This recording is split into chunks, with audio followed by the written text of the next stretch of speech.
مساء الخير. أنا المرشدة السياحية، والنهاردة قصة حياة فنان في دقيقة. فناننا النهاردة من نوع مختلف. فناننا النهاردة الفنان الجميل والكبير، سيد الكوميديا، سيد زيان الله يرحمه. تاريخ ميلاده 17 أغسطس 1943. تاريخ وفاته 13 إبريل 2016. توفى عن عمر يونايز 73 سنة. الله يرحمه ويرحم الجميع. اسمه بالكامل سيد زيان عطية سلام، ممثل مصري من القاهرة. اتخرج من مدرسة الميكانيكا اللي كانت متخصصة في تخريج الأفراد المتخصصين في صيانة طائرات سلاح الطيران، وكان شغال لفترة طويلة. وأول ما حب التمثيل قرر إنه يقدم استقالته في الستينات، وتفرغ تماما للمسرح اللي تألق فيه. المسرح حبه وهو حب المسرح جدا، واداله نجومية كبيرة قوي. من أشهر المسارح اللي اشتغل فيها مسرح محمد نجم. من أهم المسرحيات اللي اتعملت في الوقت ده سيدة الجميلة والعسكري الأخضر، واحد ليمون والتاني مجنون، وغيرهم كتير. وقدم العديد من الأدوار المساعدة في السينما والتلفزيون. ومن أشهر أفلامه أبناء الصمت، أريد حلا، عفوا أيها القانون، المتسول، ليلة سخنة. وكمان ما نقدرش ننسى التلفزيون اللي أبهرنا بأدواره. ومن أشهر أدواره مسلسل المال والبنون. سيد زيان أو سيد الكوميديا كان معروف تماما ببراعته في أداء المواويل. الله يرحمه.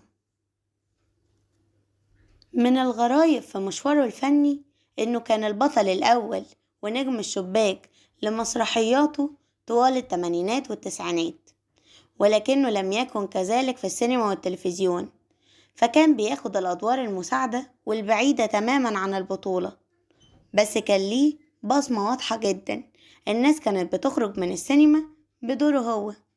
قدم 214 عمل فني، ومنهم المزيكاتي، حظ من السما، البيه البواب،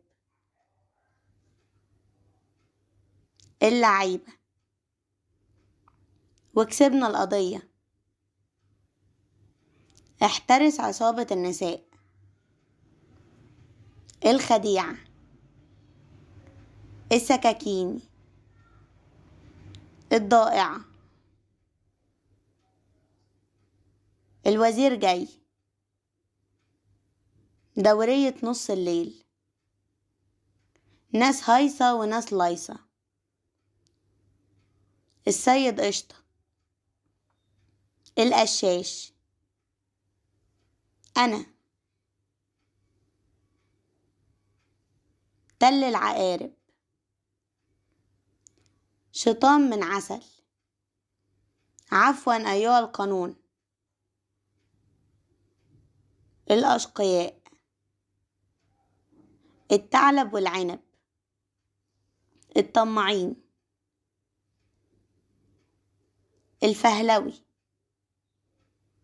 القناص، حصاد الشر، سمورة والبنت الأمورة، شوارع من نار، طابونة حمزة، غضب الحليم، أحلى من جدول الضرب، البحث عن الضحية، المتسول، غريب ولد عجيب، لعبة زواج،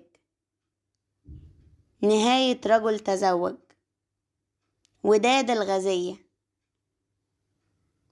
الله يرحمه، لأنه ترك لنا سيرة طيبة نتكلم بيها عنه، ولأن قصة حياة الفنان لا يمكن تكون في دقيقة، وعشان كده يستنونا في قصص حياة الفنانين اللي جاية. يا ترى هنتكلم عن مين؟ سلام عليكم.